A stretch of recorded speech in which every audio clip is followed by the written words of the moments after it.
Retro computer noises. I still use this IBM AT all the time for those of you that ask about it. I keep it set up all the time just in case I want to play stuff like Wheel of Fortune for DOS. You know what, I had another video pretty much all ready to go for today. It was like 90% complete.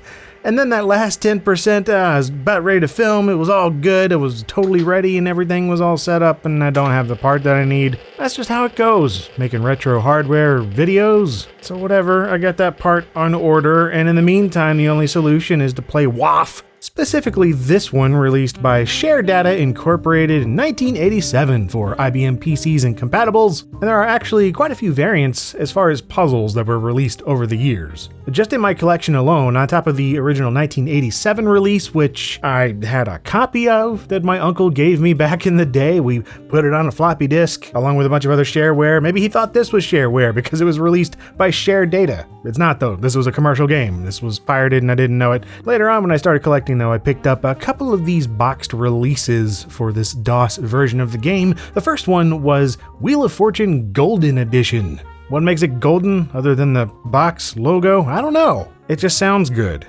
This was by the time that GameTek had kind of taken back the rights to manufacture these Wheel of Fortune games for themselves. Anyway, this Golden Edition, it's got 1,000 new puzzles over the 1987 original. Now everybody's favorite Wheel of Fortune is an all-new Golden Edition. Alright, whatever. I thought this was pretty much the one that I had as a kid, but turns out, not really. This one was 1989. The gameplay looks identical, and so I ran across this other copy, Wheel of Fortune 1st, 2nd, and 3rd editions. And this is kind of strange too, because once again, it's not exactly the one that I had. I mean, what I had was the 1st edition, but the 1st edition here is sort of a retroactively titled 1st edition. They changed around the startup screen. I do not appreciate that. This is always a good sign when on the back of the box there's a spelling error on the example puzzle they give. Judge Joseph Wapner? Do they mean Joseph Wapner was a judge on the People's Court? Because that's spelled with an A, W-A-P-N-E-R. Anyway, inside of each of these releases from GameTek, you get the same stuff, really. There's a registration card here that is apparently super urgent in its insistence that you mail it in. And this little two-sided piece of paper that lets you know the instructions for setting it up and playing it and all that stuff. And it applies to all of the versions of Wheel of Fortune that were effectively the same game, just under different names, and they had some different puzzles. The 1st, 2nd, 3rd, and the Golden Edition, as well as a Junior Edition. I've never actually come across that for the PC. I've only ever seen the NES one. And of course, you also get the games themselves on some floppy disks. Each of these are double-sided double density, and they just happen to come in the 5¼ inch and 3½ inch varieties. So let's go ahead and play none of these. We're just gonna go right back to the 1987 PC original I had a copy of as a youngster.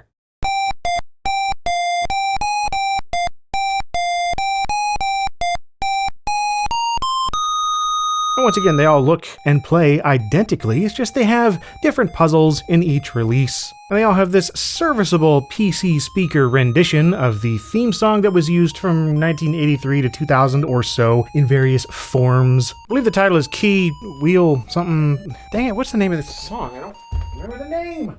Changing Keys. That's what it is. Yeah, it's a song called Changing Keys, written by Merv Griffin.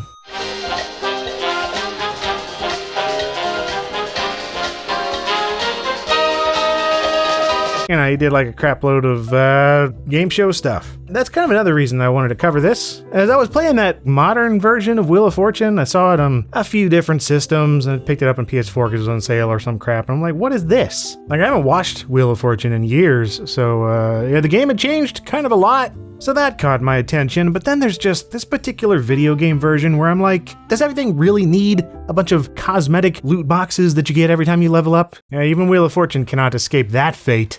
Then there's the odd meta humor from the host, not Pat Sajak.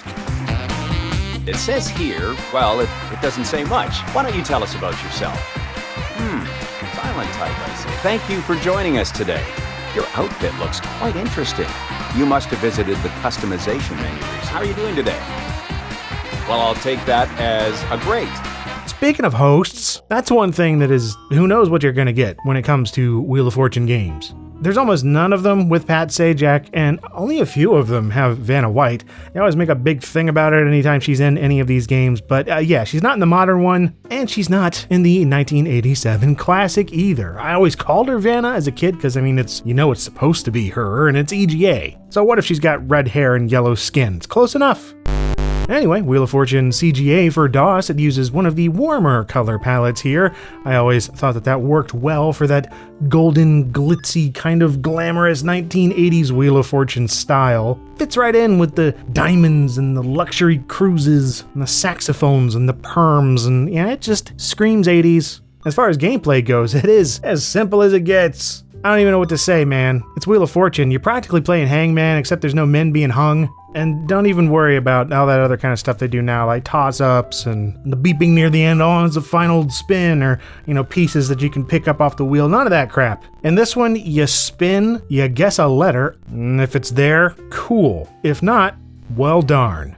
Try again next round. You can lose a turn, you can go bankrupt, you can buy a vowel if you got some cash. And if you're really fortunate, you might be able to solve the puzzle and get to keep your money at the end of the round. Yep, only person that gets to keep anything in this game is the person that solves the puzzles. You can actually attempt to solve the puzzle at any time too. That always amused me for some reason, probably because immaturity.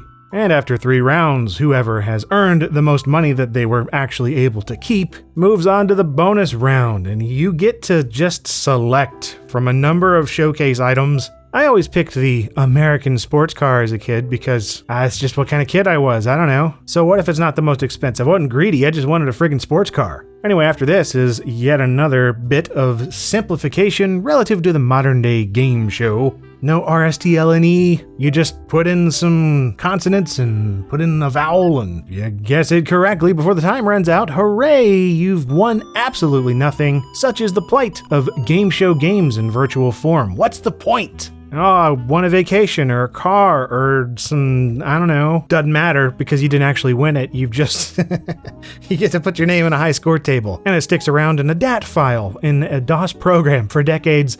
Such is life. And that's Wheel of Fortune. I'll probably never talk about this again. I don't even know why I'm talking about it now. Oh yeah, because I didn't get to finish my other video and I needed something comforting, and this is comforting. It's oddly comforting, especially playing it on period-accurate hardware. Unfortunately, I don't have my original Packard Bell Legend 486. I have some bits and pieces of that. I want to build that computer, try to get it working again, hopefully sometime in the nearish future, but that's not the hardware project I'm working on. I'm working on like 5 other things, and they're all falling apart and everything is awful. But that's okay, because no matter what, we will always have Wheel of Fortune for DOS in all its various confusing forms that really don't differ from each other at all, and that's okay. And if you thought this video was okay, then I am shocked. That just means you'll watch anything. I mean, more power to you, whatever. If you like this, yeah, watch some other things that I did. They're right here, I'll link to them and stuff. And if not, there are new videos every Monday and Friday. And as always, thank you very much for watching.